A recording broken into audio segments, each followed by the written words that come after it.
Hello everybody, welcome to Forum Stadtpark. For those who don't know me, my name is Sarah Huber and I'm responsible for the Society Politics program. And my colleague Markus Gönitzer and me organized this event. So I'm very happy to see all the faces who are here today to discuss and celebrate with us the 8th of May, the Day of Liberation. And I think, especially in the context of Ohnmacht, translated as powerlessness with a systematic character, which is the main topic of this year in Forum Stadtpark, it makes sense to talk about the history of anti-fascist resistance with all of its revolutionary ideas and perspectives and how to rethink, reappropriate, and revitalize it within the current political movements. And it also makes sense to talk about it in view of neoliberal capitalism and its authoritarian and right-wing political tendencies throughout Europe. So therefore, the title of this event, Rethinking Antifascism and Liberation, a Yugoslav Perspective. So welcome. Now I want to introduce our speaker of the event and expert of this topic, Ana Hofman. Thanks for coming, and we're looking forward to your lecture. But first, a few words about you. Ana Hofman is ethnomusicologist and anthropologist. She works as a researcher and lecturer at the Institute for Cultural and Memory Studies in Ljubljana, and her research focuses on music and politics in post-socialist societies, with a particular focus on activism in the field of memory cultures. Also, a quick word about the procedure. The talk will last about 50 minutes, plus minus 5 minutes maybe. And afterwards, we would like to open the discussion to the audience, where you all are welcome to ask questions and join the discussion. So that's it from me now, and the stage is yours. Thank you, Sarah, so much. Thank you, Marcus. I'm really, really glad to be here and to have an opportunity to talk today about this very important topic. So when I was thinking about today's talk, I was also thinking about the contested discourses, how we understand the Day of Liberation, what's going on now with the discourses about anti-fascist liberation in Europe, but globally as well.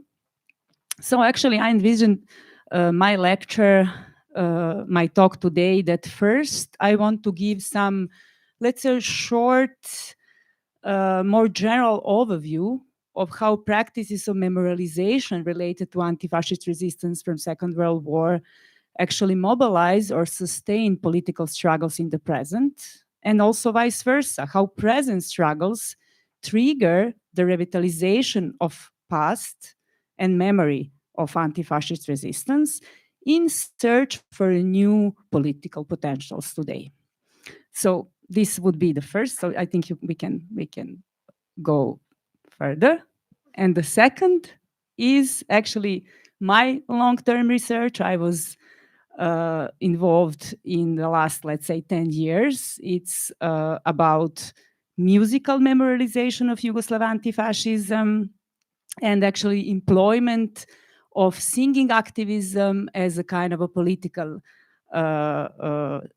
activity for in the area of former Yugoslavia.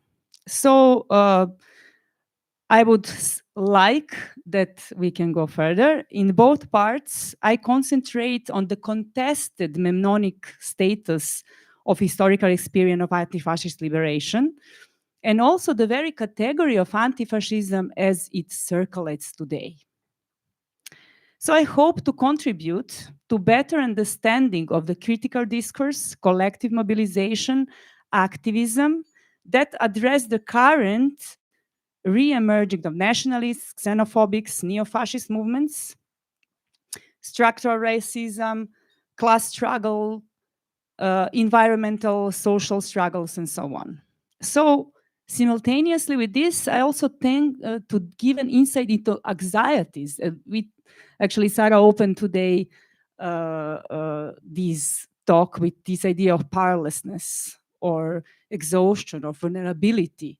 So how we can also think about these anxieties when we want to reclaim certain historical legacies and to politicize certain historical legacies. So what are the anxieties behind, what are the limits, but also what are the potentials?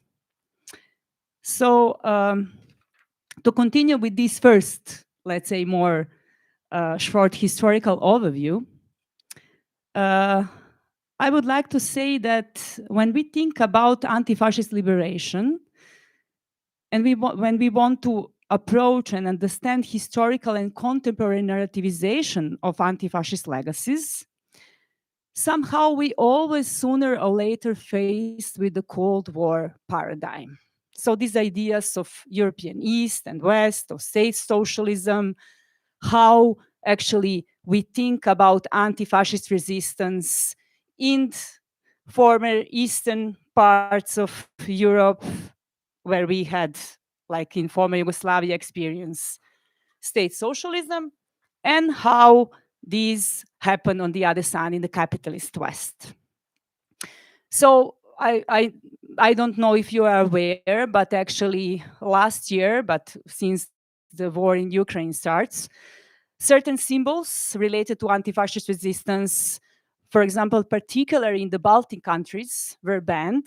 For example, Red Star, singing Internationale is also banned. So there are many things going on related to this. Also, last year, the celebration of Liberation Day actually was forbidden in Latvia. Then on May 10 last year in Riga, mass protest occurred when flowers left at the war memorial that the day before, so the day of the liberation, actually were removed by the bulldozers.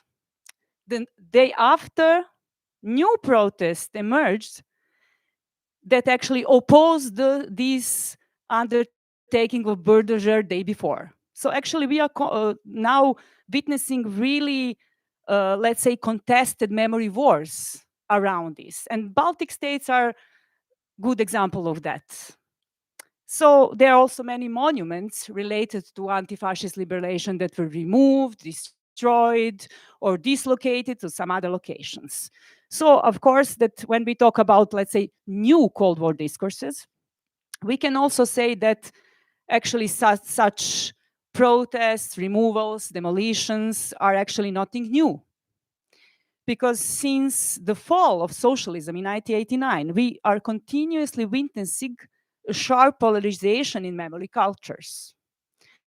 For example, the area of former Yugoslavia I'm researching and I'm coming from, after the dissolution of Yugoslavia, fall of socialism, and the ethnic war in the 90s, the whole approach toward anti-fascist heritage was generally fully changed.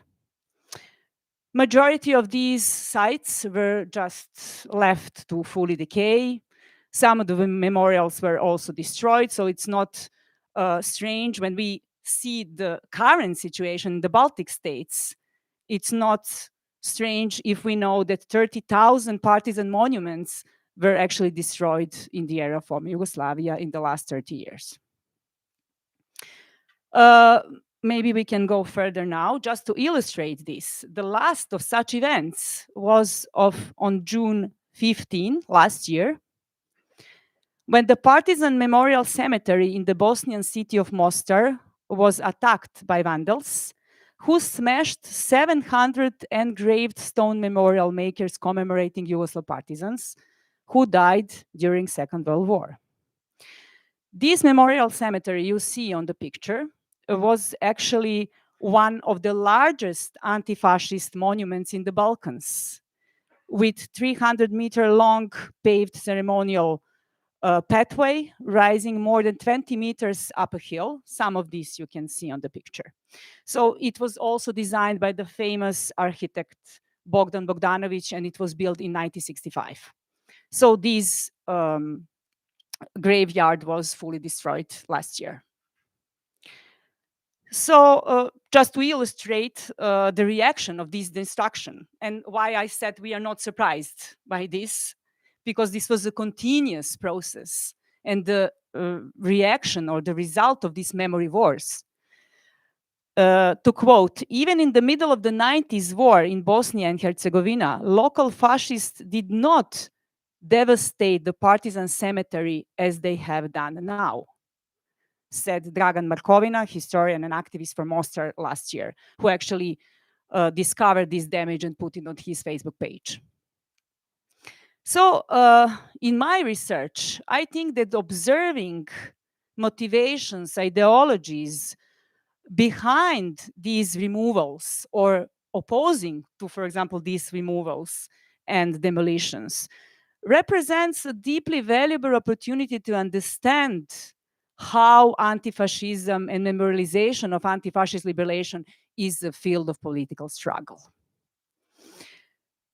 When we discuss particularly this event, and from the point of view of, let's say, European East, so former socialist societies, it's really important to understand these tendencies as marked largely by historical revisionism that problematized, discredited, even discarded the entire socialist period and its foundational anti-fascism.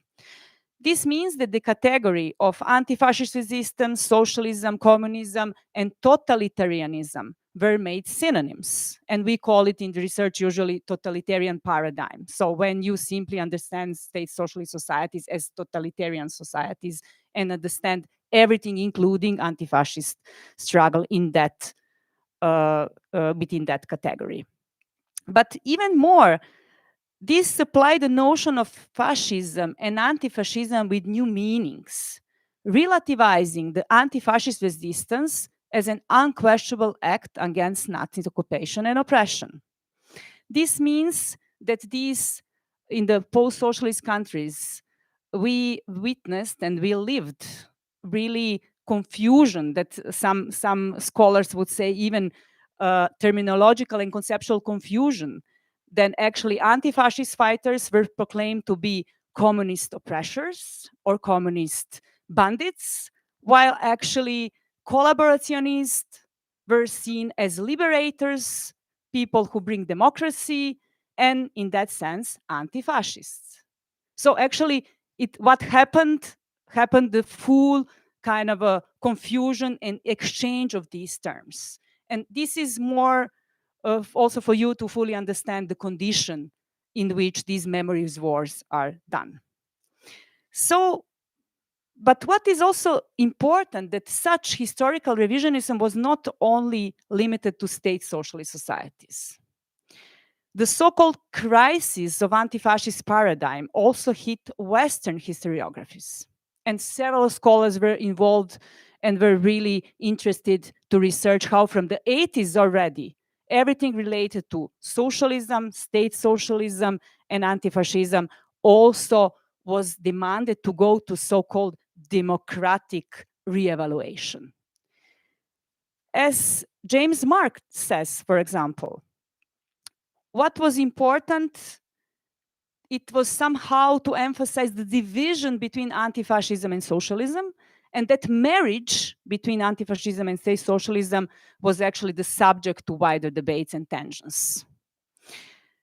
In that sense, several scholars also claim that this results in the discourse of two totalitarianism, fascism and communism, which basically was also legitimized with European resolution from 2008 called the European Day of Remembrance for Victims of Stalinism and Nazism. So basically equalizing fascism and communism. So in my research, from the conceptual side, I also tend to problematize this East-West divide, which is oftentimes taken for granted and is also results of the Cold War discourses. So with critical to Cold War paradigm, I rather say that anti-fascism invites us to think about interconnected histories. And as scholar Federico Spinetti discusses, anti-fascism came to constitute a major trope of ideologies and officially ideologies not just in Eastern Europe, but also in Western Europe. He was researching Italy and France. So in, let's say, opposition to this idea of moving socialism far to the east, moving these ideas and connections between anti-fascism and socialism to some other countries, let's say European, New Europe, European, Western European others, internal others, socialist others. Actually, the idea is to say, no, absolutely, these ideas were very valuable in the West as well. And despite these Cold War narratives, which were very strong, anti-fascism functioned as a catalyst for working class politics, social economic rights, and it was really important how culture of anti-fascism contributed significantly to foundation for systemic and far-reaching politics in both socialist states, but also working class struggles, implementation of different politics also in the capitalist West.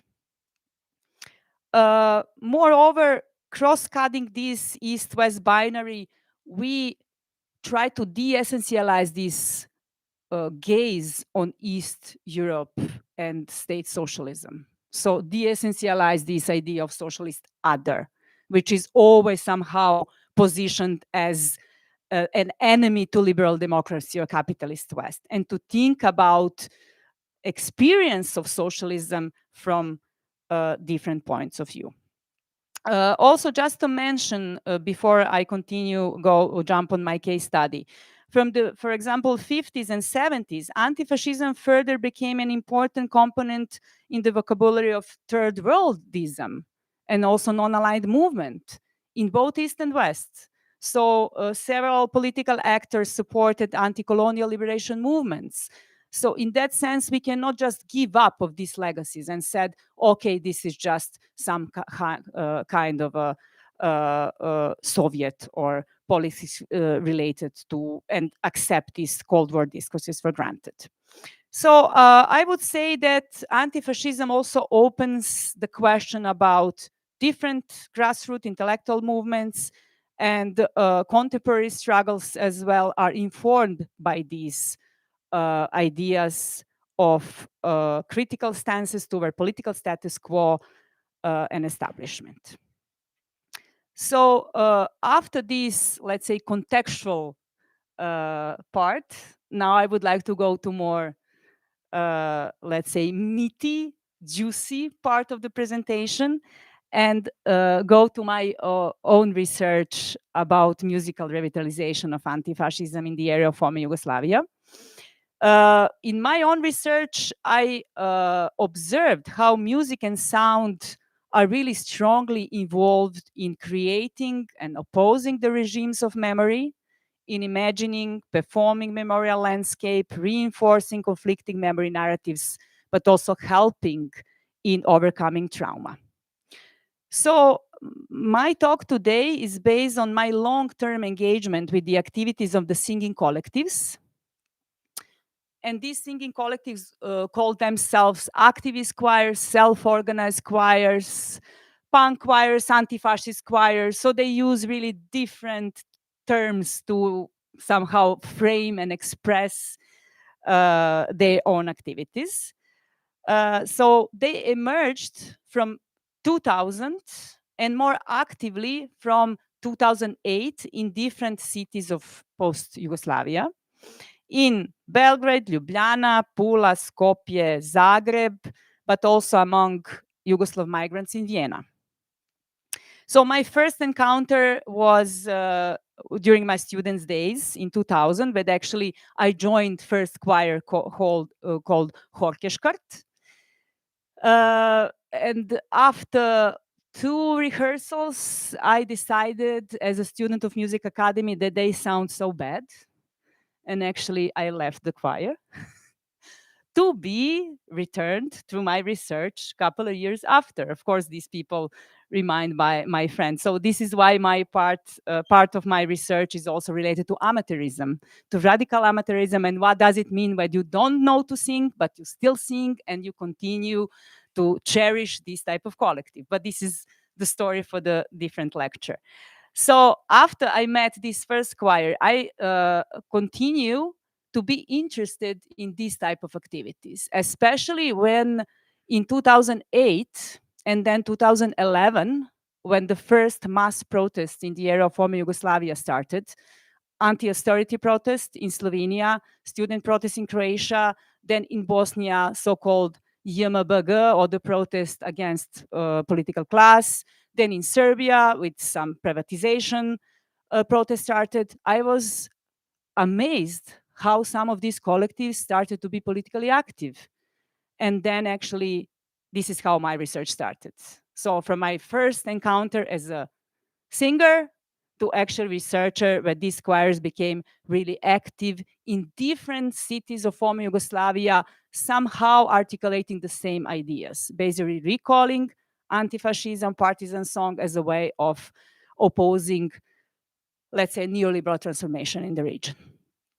So apart from Orchestra from Belgrade, then I met a choir from Zagreb. I think we can now go that you can see also some of these people, at least how they look, and then later you will also hear how they sound.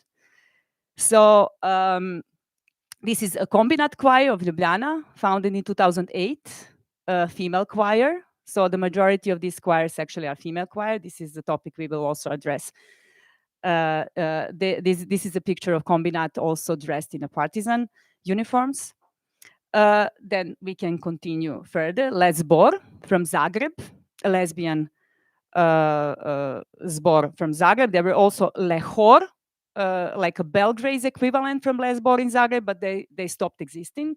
So this is just to illustrate that some of these choirs are active, some started to sing, that they stopped singing. So these are really like living organisms. Then choir 29th of November from Vienna, Raspen is Kopernikus from Skopje, they do not exist anymore. Then Zborke from Ljubljana, unfortunately they are not with us today, but it was the idea that they will join us. Then choir of Cooperative Praksa from Pula, also Croatia. And last choirs, they were founded in 2014 and then 16 are the next host guests and Naša Pjesma. They are founded in 2016. So actually now we are talking about the huge amount of time, the huge period from 2000, now is 2023, and these choirs, at least one choir, Praksa, they today have a concert in Zagreb. Yesterday, some of these choirs performed in another celebration of the Day of Liberation in different cities of former Yugoslavia. So this is just to illustrate that these collectives are very live. So memberships, repertoires of these choirs and agenda of choirs have been changing. So they gather people from different generational, family, social, ethnic, cultural backgrounds. It's very interesting and important also. I wouldn't have so much time to go deeply into this, but they are based on the particular, what they call self-organization. So this idea is they don't have classical auditions for the members, so you can come and join the choirs, of course. There are also some interesting dynamics between more skilled, musically skilled members, less skilled, as in every type of self-organized collectives. But of course, they do not belong to the same generation or the same level of musical skill. This is something which was also for me very important.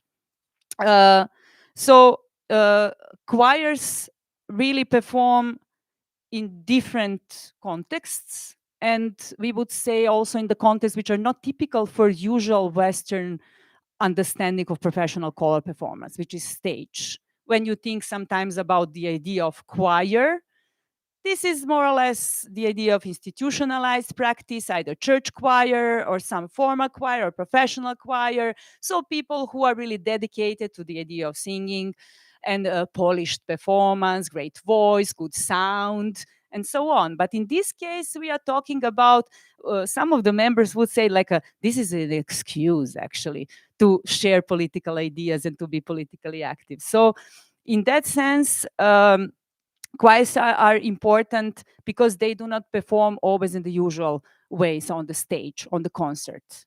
As you see on these pictures, they perform in front of privatized factories, in front of some demolished or gentrified neighborhoods, for some classical protests, in front of some cultural institutions. And I also hope to be able to present some of these for you now. So regarding to the repertoire, I think we can now go. So mainly the repertoire consists of the Yugoslav partisan, workers, revolutionary songs, workers' songs from pre-Second World War period, inspired by the workers' choirs, for example, and these traditions. Also very important songs from the peasant uprisings in the Balkans, also French and October Revolution, Spanish Civil War, from various social movements around the globe. Maybe we can go that you see the concrete songs. I think this is something which then you will recognize some of these songs. So for example, classical pieces you are already familiar with, and I call it the repertoire of the global left. So I Carmela, or A las Barricadas, Katyusha, Bella Ciao, El Pueblo Unido, Grandiola Villa Morena. So more or less these very popular, let's say, global left repertoire. Of course, an important part are partisan songs, Yugoslav partisan songs from different areas of former Yugoslavia. And what is also interesting and important for choirs that they try to perform in different languages, which is in the area of former Yugoslavia also very contested, because sometimes when you after the breakup of Yugoslavia from Serbo-Croatian language, now we have Bosnian, Slovenian, Bosnian, Croatian, Serbian. So it's always the political issue, how and which language do you actually use and how you pronounce certain words, although these languages are almost the same, like a dialect of one language. So they try to combine singing, for example, one strophe with Croatian dialect, other is Serbian dialect, actually trying also to emphasize this Yugoslav dimension of this repertoire and perform partisan songs in that way. Also, apart from that, as you see, popular music repertoire, also Yugoslav rock, pop, but also, for example, feminist anthem like Bread and Roses and different parts of repertoire, which is socially engaged songs from today, so contemporary repertoire. One of the generally important motivation behind these activities is actually to resounding this repertoire to oppose what was actually is still going on in the area of former Yugoslavia.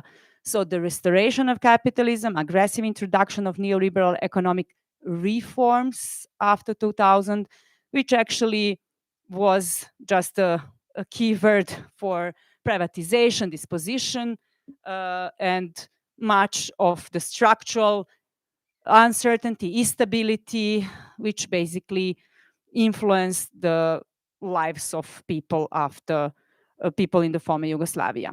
So choirs are an important agent in emerging crossing border political alliances, forces and movements, and I would say also the specific new trans-Yugoslav leftist sensibility. So in terms of anti-fascism, in terms of how they approach Yugoslav legacies of Yugoslav parties and Yugoslav anti-fascist movements, they try and evoke this legacy to emphasize anti-fascism not just as a resistance, but also as a struggle for the radical political change. And I will now present several examples why I think is important when we take the example of Yugoslav anti-fascist resistance, that we talk about not just fight against fascism, but also fight for new socialist societies. So in the case of Yugoslav partisans, this movement was, of course, not just fight for liberation, but what was the socialist revolution. So in that sense, it's important how these choirs navigate these very contested memory discourses I talked about at the beginning of the lecture. So somehow reclaim not just fight against fascism, but also the legacies of socialist revolutionary struggle. So let's give some of the examples how anti-fascism is used in addressing burning issues in the region, and I would say also global, and reclaim the importance of Yugoslav partisan resistance and the idea of anti-fascism in that way. So I would start first with the resounding migrant memoryscapes. So choirs organize the so-called city anniversary tours. So usually they choose the day when the choirs were founded, and they perform in several locations in the city. So this is the strategy. They plan that sometimes this is also spontaneous undertaking. So I observe how they did that in Pula, Ljubljana, Zagreb, Belgrade. Sometimes they also do that together. So choirs communicate and collaborate among each other. So one of the first anniversary tours I learned about was organized in 2009 by the member of the choirs 29th of November in Vienna. On 29, the official date of the foundation of Socialist Yugoslavia. So this event and this intervention was organized in front of the one venue called Yugoslav Gastarbeiter, so guest workers, Mladi Radnik, Young Worker Club. So I suggest now that we finally hear something of the choirs, and then I will continue to explain what was this action about.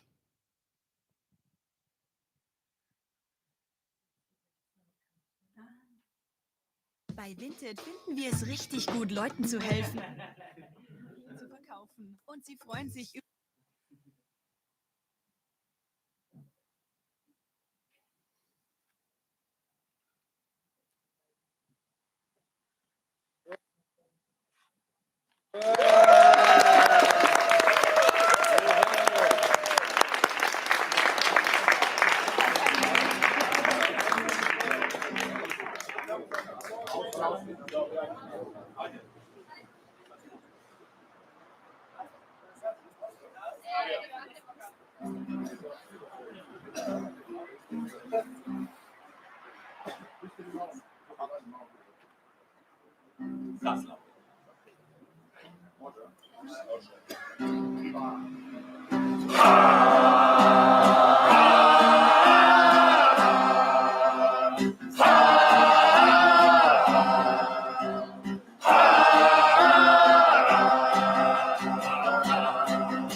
Ostadoše mala deca, tvoja majka stara. Tamo ostan, mladost i lepota. Austrija, košta me života. Tamo ostan, mladost i lepota. Austrija, košta me života. Isprati smo tebe, tužni za kućnoga praga.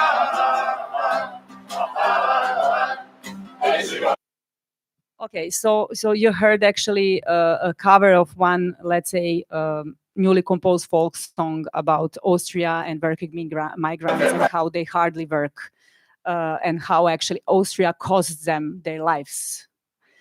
So actually this was in front of this international club of young Yugoslavs, which was founded in 1969, but then actually it was abandoned after the breakup of Yugoslavia when their club ceased to exist.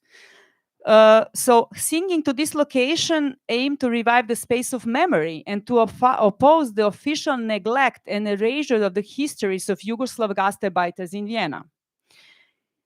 In the following years, the anniversary tour also came to some other locations. Usually they choose bus stations like Erdeberg, Zimmering, were the key places where guest workers from former Yugoslavia arrived to Vienna, looking for the better economic opportunity.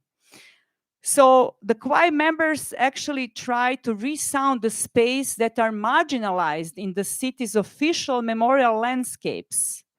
And actually, either these are mundane spaces of daily transit, neighborhoods, or the spaces of migrant socializing, like this club, but always with this idea of workers' politics behind. So this idea how actually Yugoslavia was organizing infrastructure for these workers there, also beyond, especially beyond this focus on ethnic identity, which happened after the breakup of Yugoslavia. And actually, after this Yugoslav Workers Club, there are many clubs. Now you have Serbian, Bosnia, Croatia, and so on. But the idea of workers was lost, and it was substituted with the idea of ethnic identities.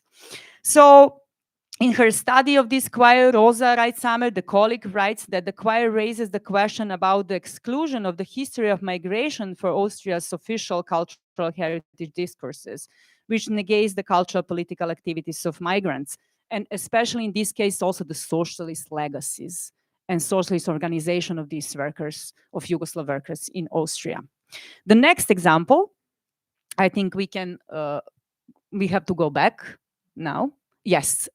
Feminist, one back. Yes. The next example is actually the choir Les Bor. As I said, the majority of choirs are all female. And Les Bor is self-defined as a female mixed feminist lesbian choir. So while all choirs are active in advocating women LGBTQ plus rights, Les Bor and Zborki are particularly vocal in these approach in their repertoire, in performances. So their activities are closely related to various feminist platforms, festivals. I attended regular singing of these choirs in support of a prize demonstration in the region, also confronting, preying on anti-abortion initiatives in front of maternity hospitals, organizing, participating in various global actions such as Reclaim the Night, Me Too movement, and so on. So, however, before we show the videos, they also question the commodification of pride demonstration in the region as events that very often celebrates individual freedom. And they were explicitly also critical on corporate sponsors, and especially Western-founded NGOs, and their approach to all these rights and their, let's say, liberal and often that kind of a colonial or Eurocentered perspective. So in terms of both of these activities, they really try to challenge this overwhelming of Western liberal approach and the perspective that, again, diminish socialist historical experience. So before I continue, maybe we can see Ali Carmela as the video made by Les Bor.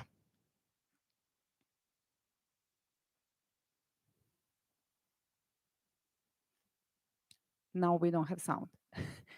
Do you want a picture or sound? I can sing, but I'm not the choir, so.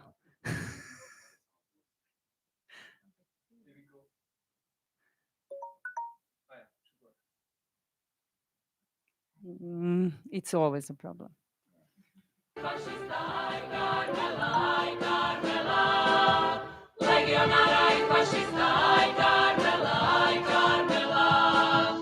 Želja nam je samo jedna, da fašista više nemam, mi nemamo avione, tenkove i kamione, aj Karmela, nestaje nam municije, hladan vjetar poljem pije, aj Karmela.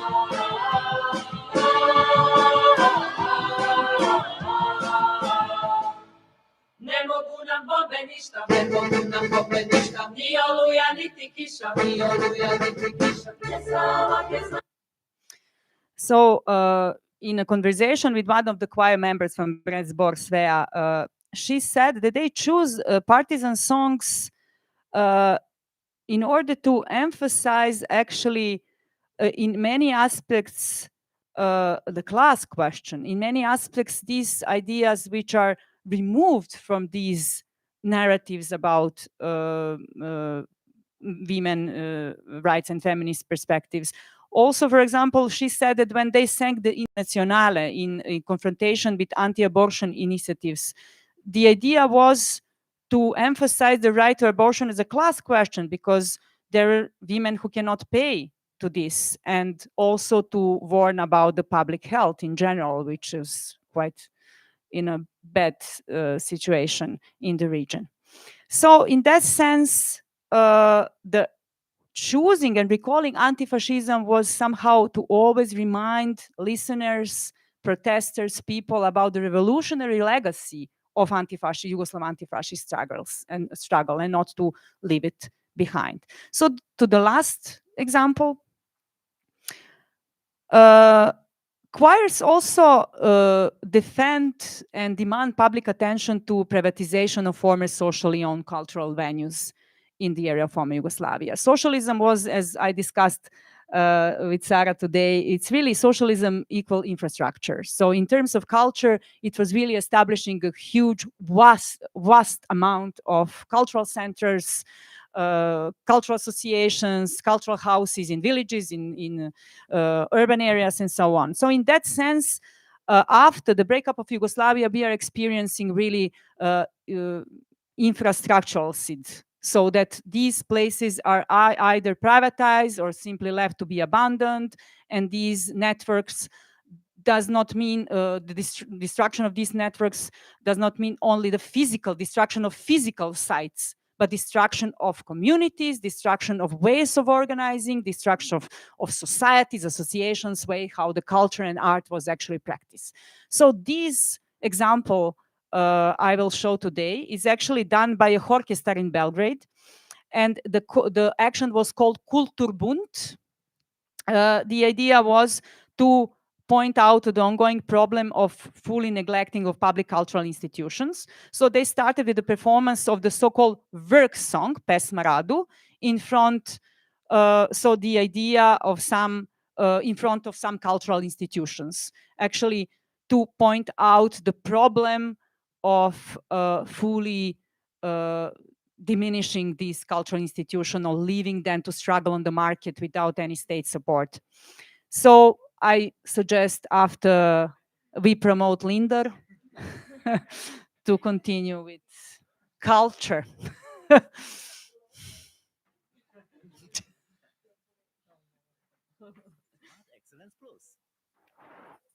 It's a privilege to pay for this new YouTube without.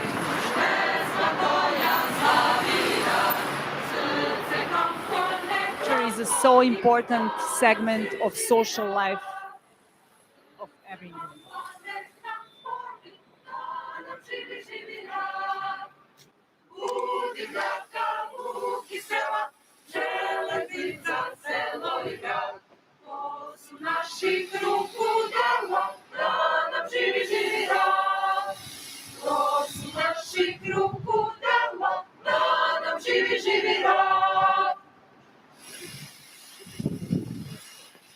I think we can stop now. So after this, they continue to some other locations in their city tour. And what was also important, and what Maria, the conductor of the choir, said, like, liberating the spaces with songs. So she was talking about their singing activism as a tool either to prevent privatization or to intervene in the privatized space. For example, there were several actions of the occupation of the cinemas, former public, socially owned cinemas, when they sang and occupied with song and then tried to somehow prevent privatization. Just to quote one of the activists also present during this occupation of the cinema, she said, quote, vulgar application of capitalism in our country has damaged our culture a lot because it treats it as a product and a sets of price on it. And I think we have to grow things that have no price at all. So these in general are just some of extracts of huge let's say history and activities of these choirs, what they actually do. And what they do, these people do this in their free time. And this is an important topic, how to reclaim free time, what to do with leisure, what to do with when you're exhausted from your work, and then still try to invest some time in these type of activities. But let's say to continue and to go back to anti-fascism in the beginning of my talk, which I would like to slowly sum up, to wrap up the discussion. So what is important for activist choirs is that while insisting and re-actualization, repurposing, revitalizing partisan songs and the legacy of Yugoslav anti-fascism, they recall it as an activist practice. So they insist that this is a practice which intervenes in the everyday life of people. So in the public spaces, in cultural spaces, and try somehow to do that as a response to appropriation and manipulation of official memory politics of these legacies during socialism and also today. So any reclaiming of anti-fascism which is not aimed at intervening in political reality, but is rather used for self-servicing purposes on the part of political elites.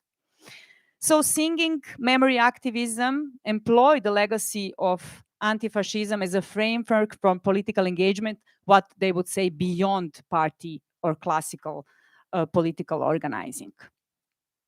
So it's also, we don't have time to go further into this, but it's very important to understand that in doing this, that activist choirs are often accused for different things. So either they are accused of being hipsters, so people who are totally not really have the same struggles as people they are singing about. So where are the workers in the choirs? This is also typical questions I get when I talking about this at the conferences. So is it this appropriation or is it this aestheticization? Why? So this is one accusation. And next, the second one is, of course, nostalgia. So eternal question of recalling socialist and anti-fascist past and some kind of a nostalgic, passive look at the past. And these are people just singing because of either their well-being or, you know, simply to feel well and to, at the end of the day, everything stays the same.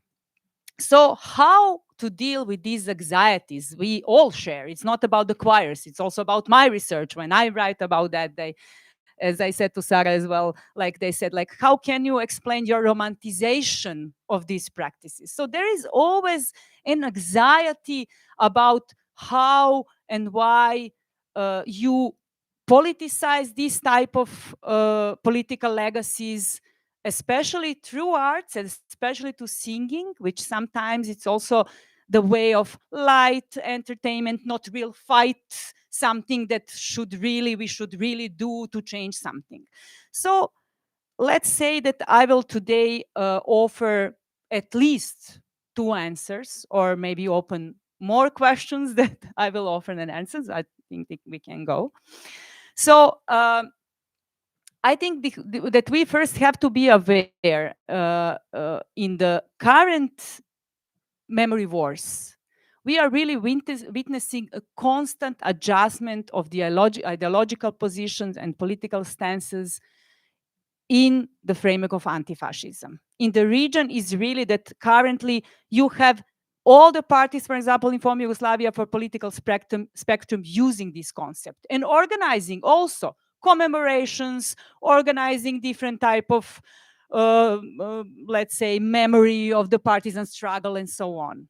So it's very important that this field, especially in the current moment, we can call the current moment also the crisis of categories or the politics of labeling. We have lots of usage of certain labels without really having a content and practice behind it. So in that sense, queers also show how to navigate, what to do, how to go through all these web of very contested memory practices. Also, what they show, and I think this is important, that division between real activism and some artistic or anti-fascist culture is basically a fake division. So if you accuse such practices for some aestheticization, actually we are not really doing, let's say, a justice to the historical experiences and historical legacies. If we read testimonies of partisan fighters, you will see how singing, cultural activities are even the key to mobilizing them to struggles. And not just to mobilizing, but also, it was, as I said at the beginning, it was not just a fight, it was a building something. So thinking about anti-fascism not as just anti-something, but also building something new, building new society based on socialist ideas and practices. So in this sense, if you dismissed culture, aesthetics, artistic practices, and something which is, I don't know, some kind of a fashion or something which is, on the top of serious fight, I think we are really in a danger of losing an important aspect of how we imagine politics. So in that sense, I think this is the key what queer help us. The second thing, and I will now go to nostalgia, is that we also have to take seriously the politics of emotion which is behind rememorialization of these legacies. So in the former Yugoslavia, we have the long, and the whole former East, we have the long stigma of this nostalgia.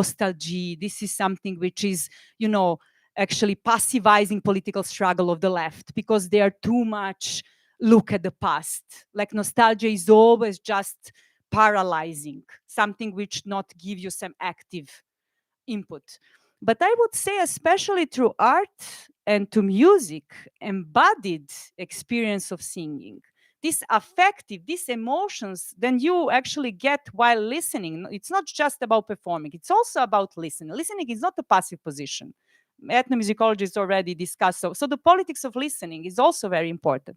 So in that sense, I would say that we have to be ready to take more seriously the feelings that shape all these legacies and current memorialization and politicization, and not to be anxious about that or afraid or ashamed. How the right is very successful in mobilizing anxieties and emotions, and especially fear and powerless. And actually what you do is fantastic, because to openly talk about powerless, about fear in this sense, and politicize this emotion, I think is very important. And also in relation to nostalgia and any type of emotion, which actually, even if they just sustain the life, they are absolutely very important. So I will end my talk with this, and thank you all for being patient.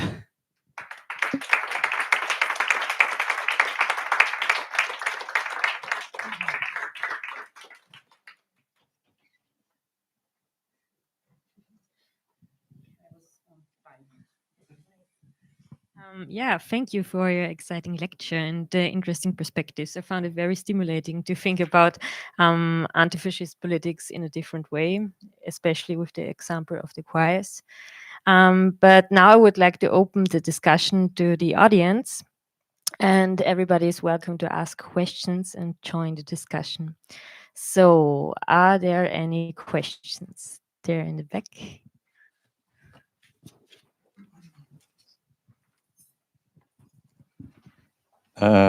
Thanks a lot, especially for all the things you said at the end of your talk. I got a lot of questions, but maybe it's about two. One thing I never really understood was, I went to some memorial events in Slovenia, and also to some spaces like Passat or Fra near the hospital and things like that.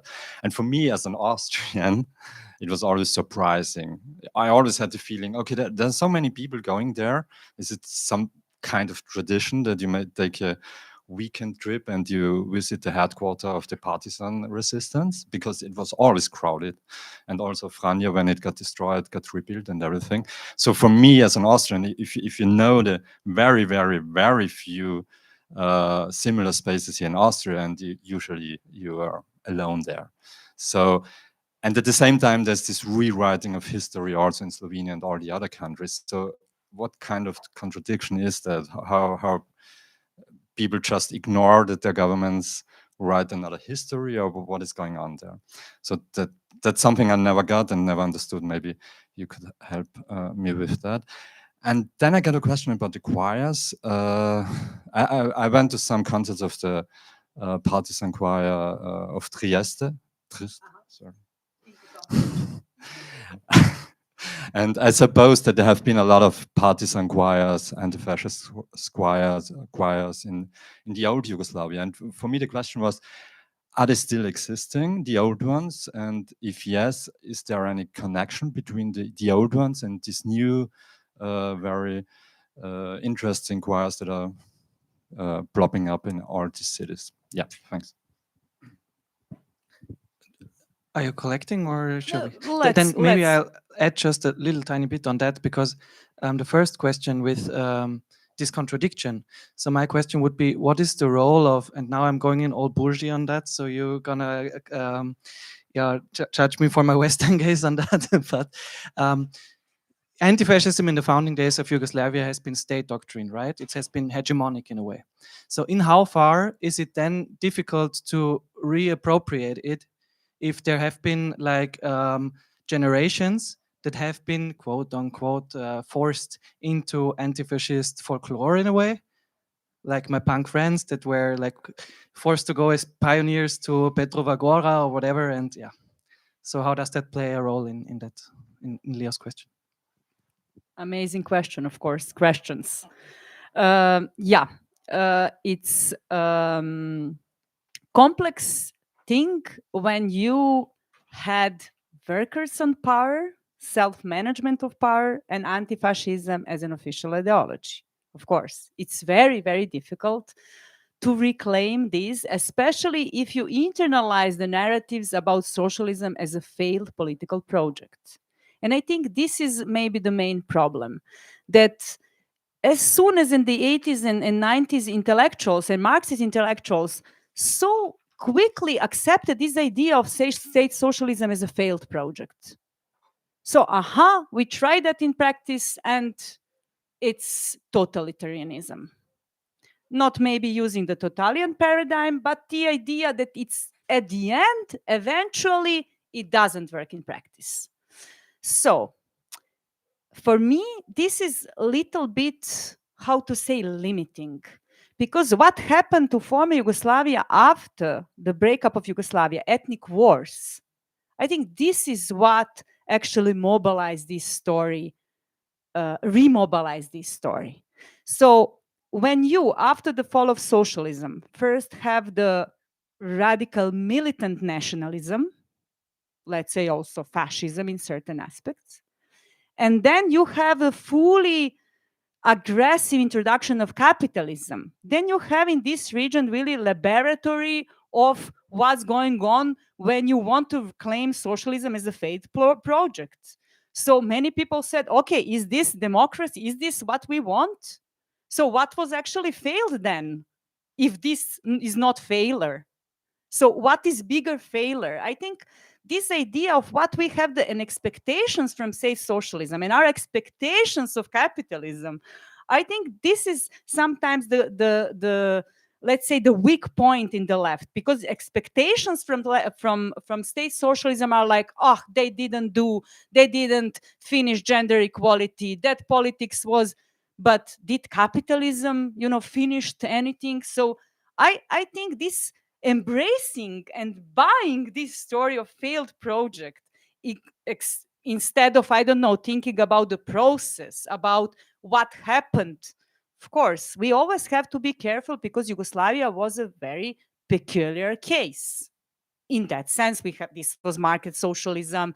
We can open so many questions about Yugoslavia as a very specific case of talking about socialism as a soft kind of a power and so on, soft authoritarian power.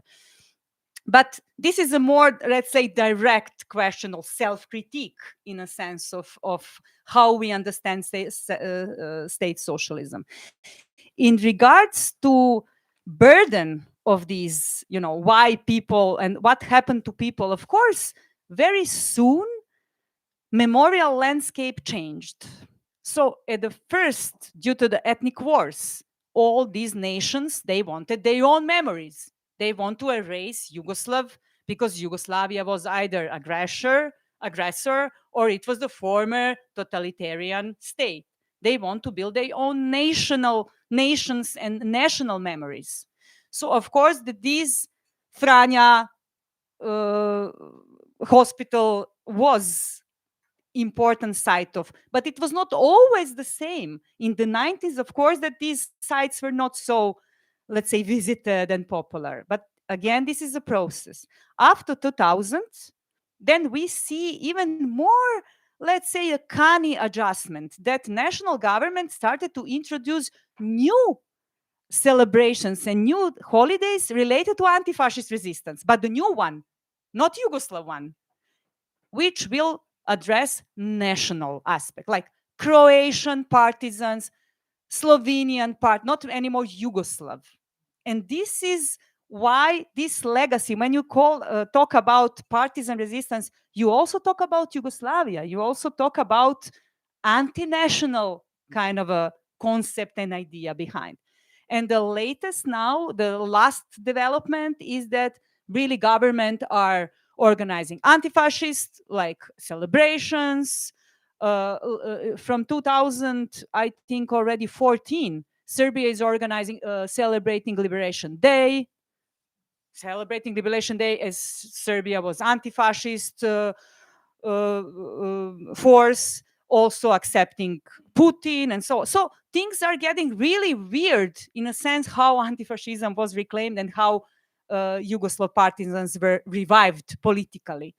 But I think this question about state socialism is something which is really, really, we have to think more about that, I think.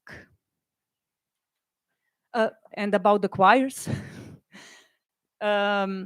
What was the question? If there is a connection between the Yes, exactly. So of course, I sang in the. So it was not just that we had anti-fascist choirs or partisan choirs. This repertoire was sang by all choirs. I sang some of these songs as a child in a school. So these songs were not reserved for particular choir. This was repertoire which was institutionalized to that extent that it was really performed everywhere. And it's not strange that Combinat members, they said, people were coming to us and saying like, oh, I cannot believe that I will again listen to these songs. I was so fed up of this repertoire, actually. It was so all around everywhere, every celebration, we were setting that. So it's interesting that there was some kind of exhaustion with this, because as you said, this was the mainstream. And there was always the way of, challenging this official ideology. But now, when they said, but when we listen to these texts, actually, and check our current situation, what's going on with our people now, here, we totally listen to these songs in different code. These are very fresh songs. So we are talking about particular moments in history, obviously, when we have this repertoire really somehow mobilizing again. There is a partisan choir in Ljubljana. It was founded in 1943. Founded partisans. It's still active today. They collaborate with Minko Tomažić from Trieste, with Kombinat. So there are some connections. Of course, that partisan choir from Ljubljana, male choir, they are quite also unsure lately because they would like to modernize, they said to me. They like to modernize, to accept new members because it's mainly old men. But they continue with this legacy, and they are invited to some of these events. They do not do activism in the sense of singing in the street. So they perform concerts and celebrations. I try not to be too long. It's Okay. So are there any more questions?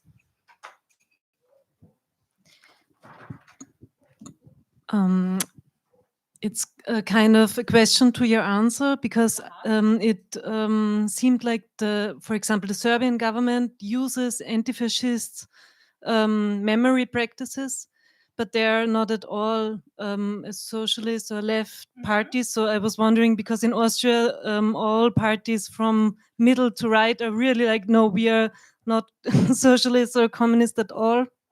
So it's possible there to put as a right party the left anti-fascist memory practice for yourself, or how is it this? No, this is so important question to clarify further. All republics of former Yugoslavia, I have to say, are a little bit special case. So when I talk about Serbia, it doesn't necessarily count to Croatia, or Croatian case doesn't necessarily count to Slovenian case. So we have to be, when I'm talking now about that, you also have to be careful about these differences. Differences coming from, for example, the accession to European Union, so the current political status of these countries, then ethnic wars. Slovenia, the war lasted just 20 days, so it's totally different ideas than in Bosnia, than in Croatia. Serbia is a special case because of another problem of aggression. So so we have to be very careful about generalizing. But regarding, for example, concrete, this what I mentioned. So in Serbia, as soon as the rule of Slobodan Milošević, he actually monopolized and combined this idea of nation, like defending Yugoslavia, and anti-fascist legacies. So during the whole rule of Slobodan Milošević, the same celebrations and holidays were still kept from former Yugoslavia. So the veteran association, Partisan Veteran Association, supported, for example, Milošević nationalistic politics. So they never were against and saying, okay, we are defending Yugoslav part. No, they changed into national, like all Serbs were anti-fascist during Second World War. And it was additionally complex in relationship to Ustašas, Chetniks, so we don't have simply time to go deeply into that. But it's important to say that yes, in former Yugoslavia, it's not, anti-fascism is not reserved some for the left, liberal left discourses. It can be also used with another confusion when you have Chetniks and as anti-fascists. If we talk about Serbia. So it's really peculiar case in that sense, how actually anti-fascism can circle in really different ideological constellations, and different actors can reclaim it.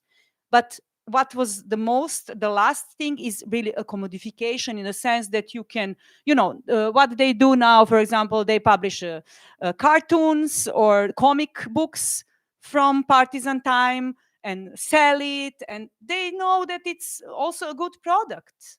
So it can be really, really commodified. So different actors can use it for different purposes.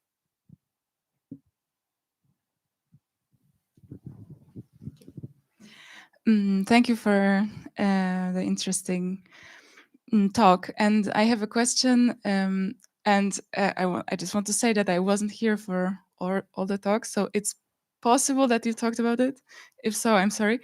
That said, for me, it would be interesting to ask how those new activist choirs, how they work with those songs. Imagining myself, like with my experience with dealing with songs, let's say from the past, that are very strongly marked with ideology and some intentions, that even if they are reused with similar intentions, but probably not exactly the same.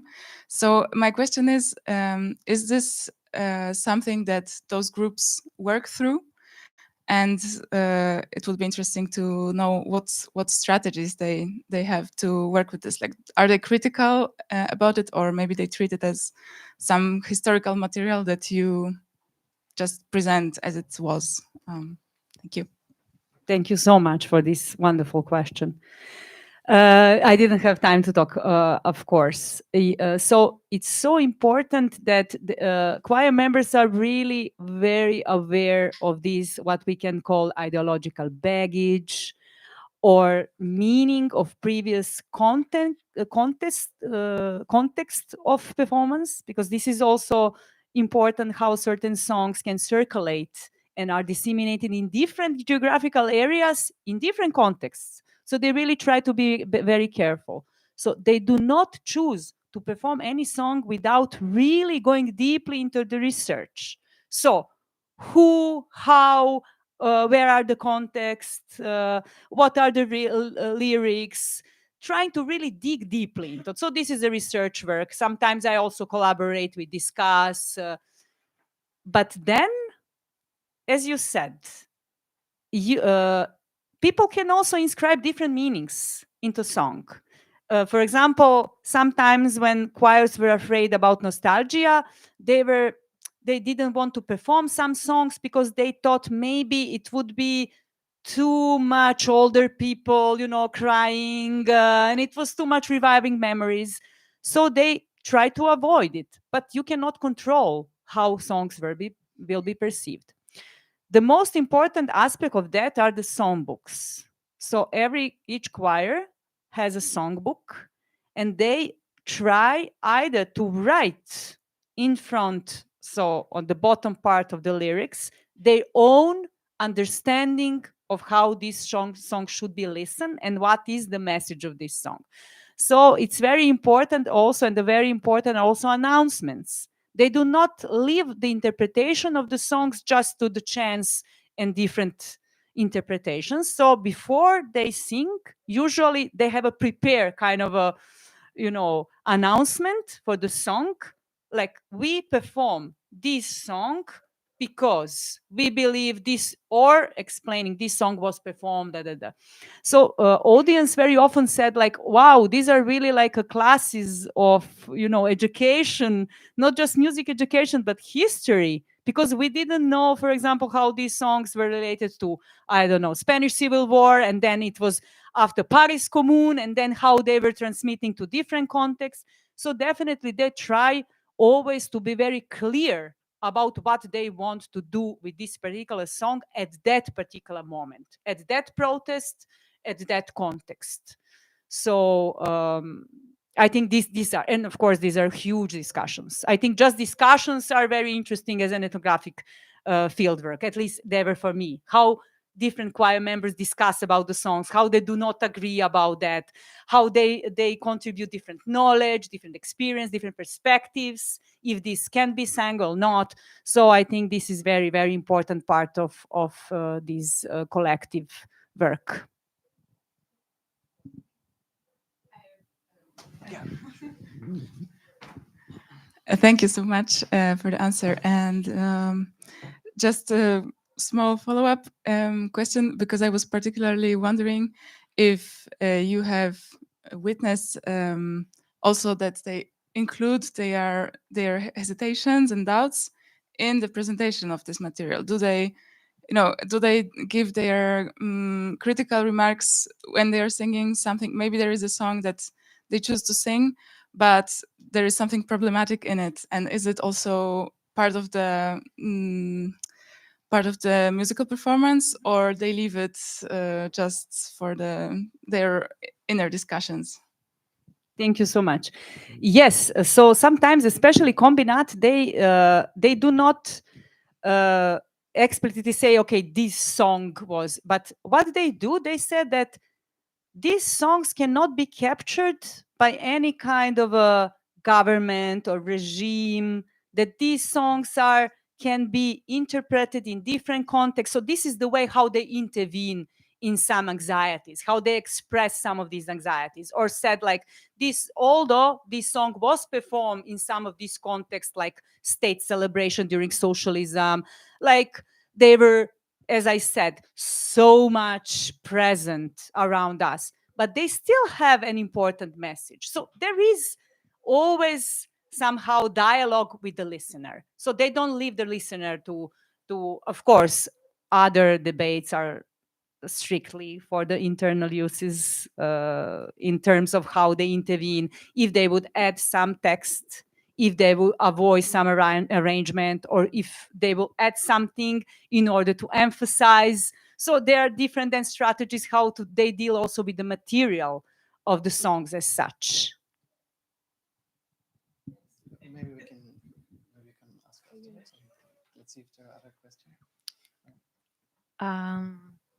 One question, and I just wanted to add to this a question: if this amateurism in singing that you mentioned is somewhat of a basic principle of these choirs, these activist choirs, or if it's somewhat like the philosophy behind it, or if there's a meaning to it. Yes, thank you so much. This is actually the topic of my book. How we can think about what I talk strategic amateurism. Because the idea of amateurism is not related just to these choirs. It's a concept which was really developed and somehow associated with the leftist ideas. So especially 60s, 70s were really strong also in the United States, Western Europe, UK. But socialist approach to amateurism also in between two wars and after, workers' choirs, all these legacies.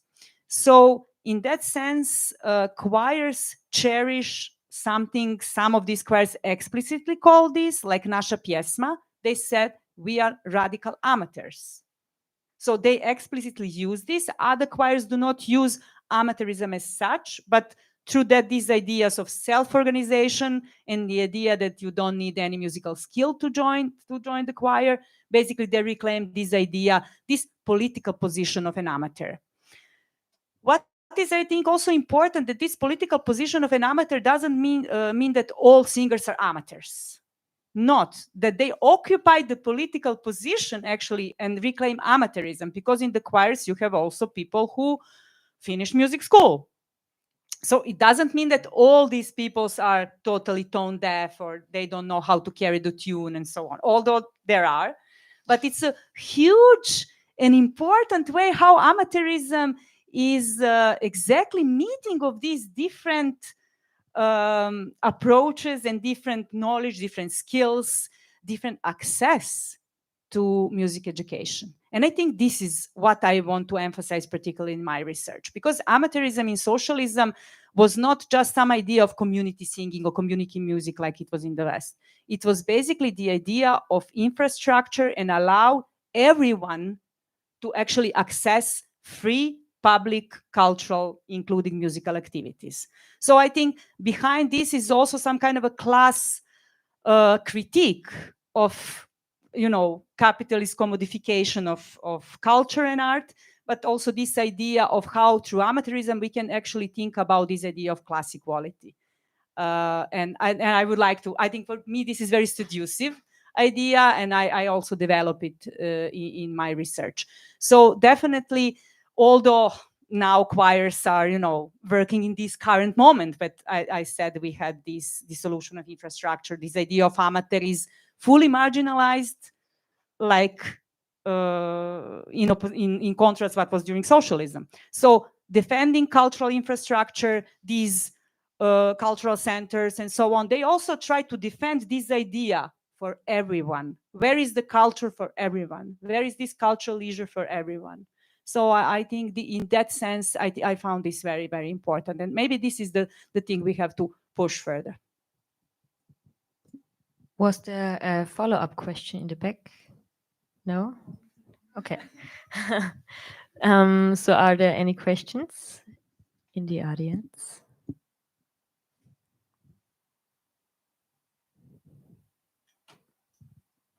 Lydia?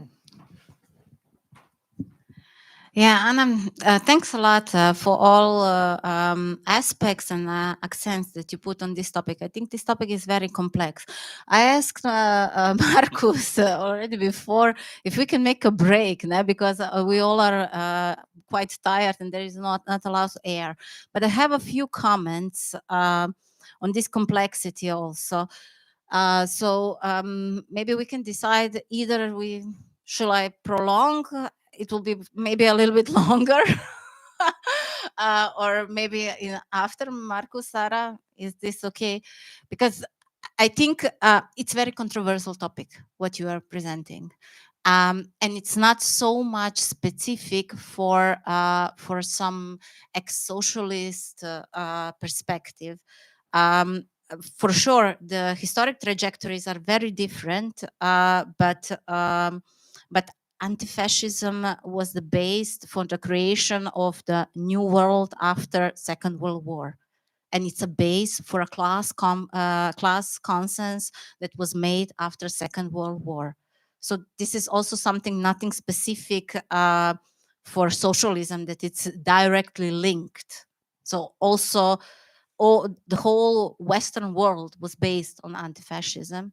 And the whole, and this was also but the problem with anti-fascism is, and exactly in this form, when we talk about choirs and we talk about these culture forms of expression, there is, I would say, this is a side space that it's occurring in the public discourse, on the background of consolidation of capitalist relations inside of the society.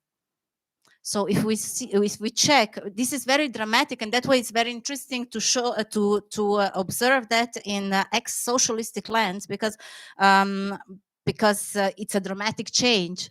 It's much more gradual in Western traditional social state world.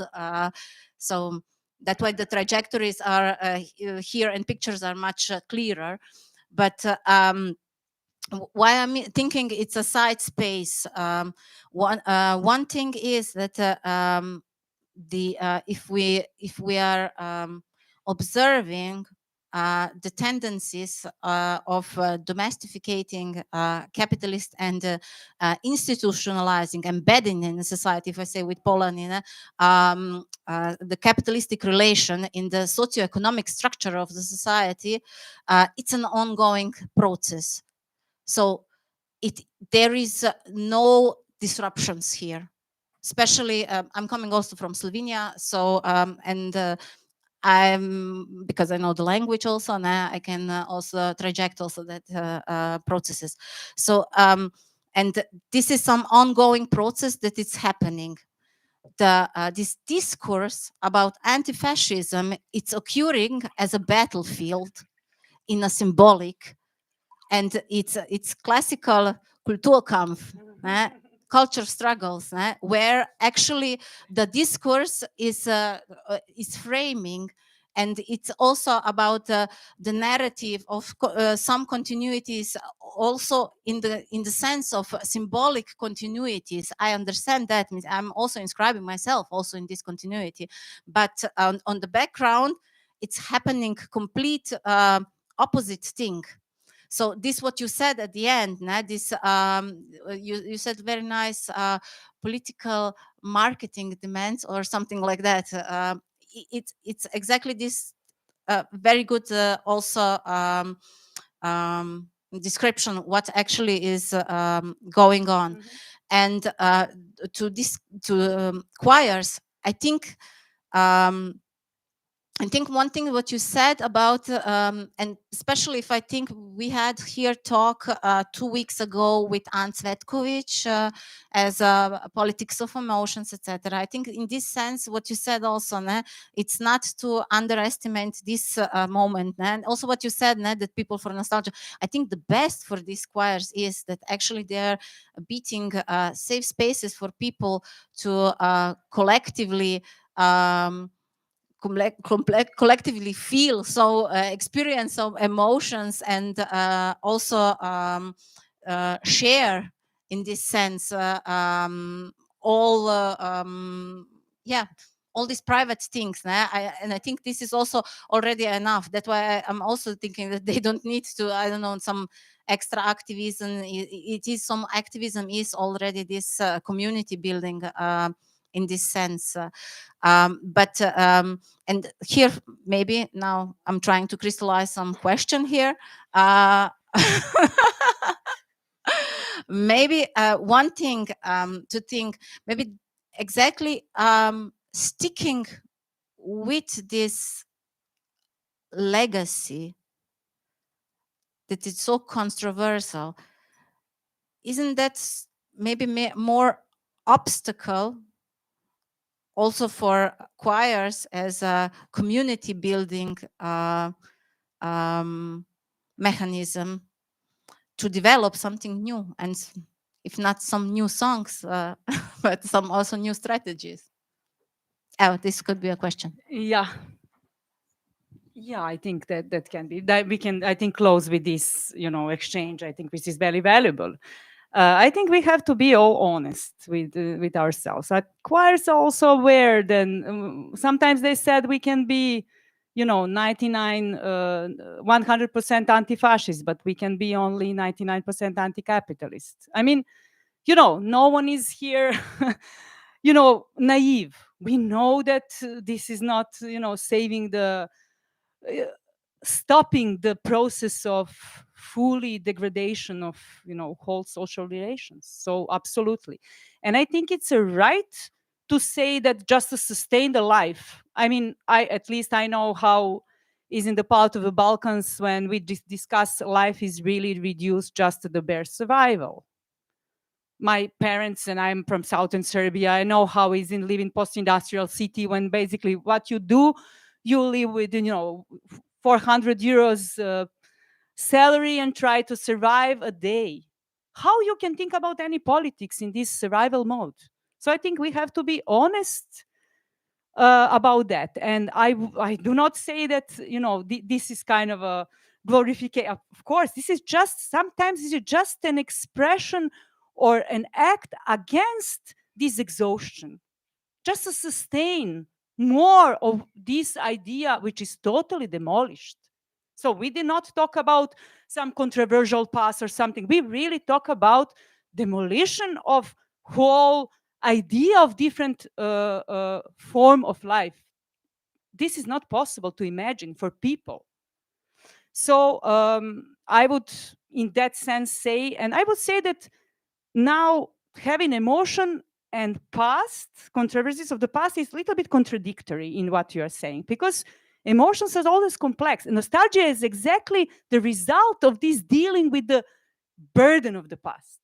So I think this is the way how people also digest this. So it's not just we are building community through this singing and somehow sustaining a life, any kind of form is possible against necropolitics, but then actually we also somehow dealing with these legacies and baggages, because it's not possible. I mean, there are so many things put under the carpet. So why not to acknowledge these emotions and these people who really feel that this project had some valuable results? So in that sense, I would end. So we can definitely continue. I didn't want to continue so pessimistically in the parlous, but yeah, thank you so much for this. Thank you for wonderful questions, really, and discussion. Okay, now I would suggest that we end the discussion in this formal setting. Of course, it can continue in a more informal setting. So, but please stay, take a drink. In the back, we have sparkling wine. Take a flower. And we also have these beautiful posters designed by Susie Bosnitz. So you can take them as well for a little donation. And yeah, check out our program. The next event will be on the 2nd of June with Veronika Gago, Elsa Dolle and Estreik Graz within the discourse series Facing Ohnmacht, with the focus on patriarchy and Ohnmacht. So thank you for your attention and have a nice evening.